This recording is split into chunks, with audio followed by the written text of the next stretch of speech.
Welcome back Lakshmi NEET institute. So நம்ம இன்றைக்கி என்ன டிஸ்கஸ் பண்ண போகிறோம் அப்படின்னா வைரஸ் டாப்பிக்கில் டிஸ்கஸ் பண்ண போகிறோம். நம்ம living world chapter already start பண்ணிட்டோம். நம்மளுடைய சேனலில் பார்த்தீங்கன்னா நிறைய ஹிண்ட்ஸ் வந்து எல்லா டாப்பிக்கை பற்றியும் ஒன்று ஒன்றா கொடுத்துருப்பேன். இப்போ வைரஸ் பற்றி நம்ம பார்க்கலாம். எக்ஸாம் பாயிண்ட் ஆஃப் வியூவில் எதெல்லாம் முக்கியமானதுங்கிறத நான் இங்கே மென்ஷன் பண்ணுறேன். ஸோ இப்போ வைரஸ் அப்படின்னா என்ன அர்த்தம் அப்படின்னா, இப்போ நம்ம லிவிங் வேர்ல்டில் லோயர் ஆர்கானிசம், அதாவது கீழ்நிலை உயிரினங்கள் சொல்லும்போது வைரஸு, பாக்டீரியா, மைக்கோபிளாஸ்மா, சரிங்களா, இதெல்லாம் வந்து கீழ்நிலை உயிரினங்கள் சொல்லுவோம். இதுக்கப்புறம் பார்த்தீங்கன்னா அடுத்த உயிரினங்கள் வந்து ஆல்கே அப்படின்னு போயிடும், சரிங்களா. ஆல்கே, அது பூஞ்சைகள், பிரயோஃபைட்டு, டெடோஃபைட்டு, ஜிம்னோஸ்போம்னு அடுத்த ஸ்டேஜ் பிளான்ட் கிங்டம் அதுக்கு போயிடும், சரிங்களா. அப்போ கீழ்நிலைன்னு பார்க்கும்போது இதுதான். இந்த உயிரினங்களில் எப்படி வகைப்படுத்தியிருக்காங்க இதெல்லாம் முன்னாடி பார்த்து கிளாசிஃபிகேஷன் இதில் பார்த்துருப்போம். எப்படிலாம் வகைப்படுத்தியிருக்காங்க. முதல் 5 கிங்டம் கிளாசிஃபிகேஷன் சொல்லி விட்டேக்கரோடது சொல்லியிருப்பேன். அவர் எத்தனை வகைப்பாடு, 2 கிங்டம் என்ன, 3 கிங்டம்னா என்ன, யார் கொண்டு வந்தாங்க, 4, 5 வரையும் இருக்குது. 6 யார் பண்ணாங்க, 7 யார் பண்ணாங்கன்னு வரையும் நாங்கள் இதுக்கு முன்னாடி இந்த வீடியோ போய் செக் பண்ணி பாருங்கள். நேம் சொல்லியிருப்போம், என்னென்ன வகைப்பாடு வச்சுருக்கிறாங்கன்னு சொல்லியிருப்போம். ஆனால் இத்தனை வகைப்பாடுலையுமே நீங்கள் நோட் பண்ணியிருக்கீங்களா, வைரஸை வந்து எந்த வகைப்பாடில் வச்சுருக்காங்க அப்படின்னு ஏதாவது சொல்ல முடியுமா உங்களால்? செக் பண்ணி சொல்லுங்கள், கமெண்ட்டில் சொல்லுங்கள். இப்போ வைரஸ்ன்னு நம்ம பார்க்கும்போது நச்சுத்தன்மை வாய்ந்தது, பாய்சன், வீனோம் அப்படின்னு சொல்லுவோம். வைரஸ் அப்படிங்கிறது நச்சுத்தன்மை வாய்ந்த திரவம். இது பார்த்தீங்கன்னா உயிரற்றது. ஒரு சில காரணங்களால் உயிர் உள்ளது, அதுக்கு ஒரு சில காரணங்கள் இருக்கும், உயிரற்றதுக்கும் ஒரு சில காரணங்கள் இருக்கும், சரிங்களா. அதனால தான் இது என்ன சொல்லியிருப்பாங்கன்னா, பயாலஜிக்கல் வேர்ல்டில், இந்த உயிரியல் உலகத்தில் புரியாத புதிராக இருப்பது எதுன்னு கேட்டால் வைரஸ், சரிங்களா. இது ஒரு கொஸ்டின் கேட்டிருந்தாங்க, புரியாத பயாலஜிக்கல் பசில். ஏன் அது சொல்கிறாங்க, லிவிங் கேரக்டர்ஸும் வருது, அதுக்கான ப்ரூஃபும் இருக்குது, நான் லிவிங் கேரக்டர்ஸும் இருக்குது, அதுக்கான ப்ரூஃபும் இருக்குது. அதனால தான் அதை பயாலஜிக்கல் பசில் அப்படின்னு சொல்கிறோம். தென் செல்லற்ற உயிரினம் அப்படின்னா, இப்போ பொதுவாகவே லிவிங்னாலே என்ன அர்த்தம், செல் இருக்குன்னு தான் அர்த்தம். ஆனால் இங்கே என்ன சொல்கிறாங்க, செல் இல்லை, வைரஸை பொறுத்தவரையும் செல்கள் கிடையாது. அடுத்தது செல்லுக்கு வெளியே படிக அமைப்பு, அவுட் சைட் ஆஃப் ஃபோர்ஸ், அந்த செல் ஸ்ட்ரக்சருக்கு வெளியில் பார்த்தீங்கன்னா எப்படி இருக்குமா, படிக வடிவத்தில் இருக்கும் அப்படின்னு சொல்லி சொல்கிறாங்க. அடுத்தது இப்போ வைரஸ் வந்து எப்படி ஒரு செல்லை பாதிப்படைய வைக்கும் அப்படின்னா, அதோடைய ஹோஸ்ட், ஓம்புயிரின்னு சொல்லுவோம். ஹோஸ்ட் தான் வந்து இங்கிலீஷில், தமிழில் ஓம்புயிரி. அப்போ அந்த ஓம்புயிரி தான் செயல்பட்டு டபுளாக மாறி அந்த ஹோஸ்ட் தான் வந்து அங்கே பாதிப்பை ஏற்படுத்தும். அது வந்து தாவரமாக இருந்தாலும், விலங்குகளாக இருந்தாலும், மனித இனமாக இருந்தாலும், எல்லாமே செல்லுக்கு உள்ளதான் அது அந்த ஓம்புயிரி வந்து பாதிப்பை ஏற்படுத்தும். நம்மளுடைய ஒர்க் ஆக்டிவிட்டிஸ் நம்ம நார்மலாக இருந்தாலும் திடீர்னு நமக்கு ஏதோ ஒரு என்ன சொல்கிறது, ஒரு வயிற்றுப்போக்கோ இல்லை ஒரு காய்ச்சலோ ஏற்படுதுன்னா, எப்படி நம்ம உடம்பு நல்லா தானே இருந்துட்டு இருந்துச்சு, என்ன எப்படி திடீர்னு நம்ம சாப்பிட்டது ஒத்துக்காமல் எப்படி அது அந்த ஆக்ஷன் எப்படி திடீர்னு நடக்கும். அப்போ நம்மளை அறியாமையே நம்ம உடம்புக்குள்ள ஒரு காரணி உள்ளே போயிருக்கு, அதனால நமக்கு இந்த சிம்டம்ஸ் வந்து தெரிய ஆரம்பிக்குது, சரிங்களா.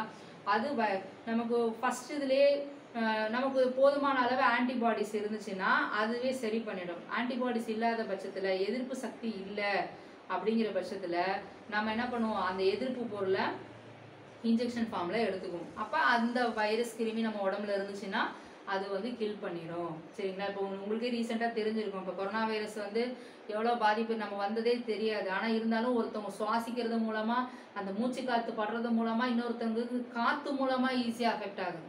அப்படி தான் அதோடைய தாக்கம் அதிகமாக இருந்துச்சு, சரிங்களா. அதனால தான் ஈஸியாக இவ்வளோவுக்கு உலக அளவில் ஸ்ப்ரெட் ஆக இருந்தது. இது வந்து பார்த்தீங்கன்னா ஏதோ ஸ்மால் ஏஜென்ட், சும்மா சின்ன நம்மளுடைய டே டு டே இதில் யூஸ் பண்ணக்கூடிய, அது என்ன சொல்கிறது, இப்போ தண்ணி மூலமாகவும் இருக்கலாம், நம்ம சாப்பிட்ற ஃபுட்டு மூலமாகவும் இருக்கலாம், சரிங்களா. இது எப்படி அதனால சொன்னால் கண்ணுக்கு தெரியாத உயிரினங்களை சொல்கிறோம். அதனால நமக்கு இது எப்படி வேணாலும் பாதிப்பு ஏற்படும், சரிங்களா. சரி, அடுத்தது பார்த்தீங்கன்னா டிஎம்பி அப்படிங்கிற ஒரு வைரஸ், டொபாக்கோ மொசைக் வைரஸ் அப்படின்னு பார்ப்போம். இதில் வந்து மொத்தம் வைரஸில் ஒரு 7 டைப் ஆஃப் கிளாஸிஃபிகேஷன் இருக்குது, டிஃப்ரெண்ட் டைப்ஸ் ஆஃப் எக்ஸாம்பிள்ஸ் இருக்குது. நமக்கு ஒரு குறிப்பிட்ட ஒரு சிலது மட்டும் சொல்லியிருப்பாங்க, அதை நம்ம நல்லா தரவாக படிச்சுக்கணும், சரிங்களா. இப்போ டிஎம்பி பார்த்தீங்கன்னா நுண்ணுயிரி காரணம் அப்படின்னு சொல்லி டிஎம்பி எது பண்ணது ஏன்னா டொபாக்கோ மொசைக் வைரஸ் டிம்ட்ரி ஐவ்னோஸ்கி அப்படிங்கிறவங்க 1892 கண்டுபிடிச்சாங்க. ஸோ பாக்டீரியாவை விட அளவில் சின்னது எது, வைரஸ். அப்போ அதை விட ரொம்ப ஸ்மால் அப்படின்னு பார்க்கும்போது மைக்கோபிளாஸ்மா, செல் வாலே லேக் ஆஃப் செல் வால் சொல்லுவோம், செல் வால் கிடையாதுல்ல சரிங்களா. இங்கே செல்லே இல்லை, செல்லற்ற உயிரினம் சொல்கிறோம் வைரஸை சரிங்களா. தென் அடுத்து பார்த்தீங்கன்னா பெய்ஜரிங் அப்படிங்கிறவங்க, அதுக்கு அடுத்த ஒரு சயின்டிஸ்ட் எம்டபிள்யூ பெய்ஜரிங் 1898 இயர் ரொம்ப முக்கியம்.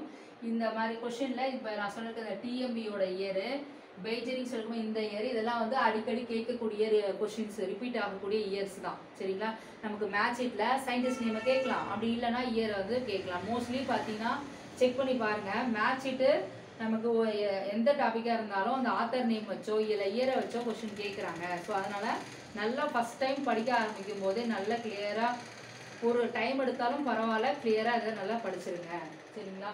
தென் நெக்ஸ்ட் பார்த்தீங்கன்னா இதை ஒரு க்ளூ வேர்டு வைக்கிறாங்க, என்ன அப்படின்னா தொற்றுத்தன்மை வாய்ந்த உயிருள்ள திரவம், இது ஒரு ஸ்டேட்மெண்ட். அப்போ இந்த வேர்டை பார்த்தீங்கனாலே நமக்கு பெய்ஜரிங் அவங்க ஞாபகம் வரணும், அவர் தான் இதை சொல்லியிருப்பார். என்ன மீனிங் அப்படின்னா இங்கிலீஷில் வந்து கான்டேஜியம் வைவம் ஃப்ளூயிடம் அப்படின்னு சொல்லுவோம்.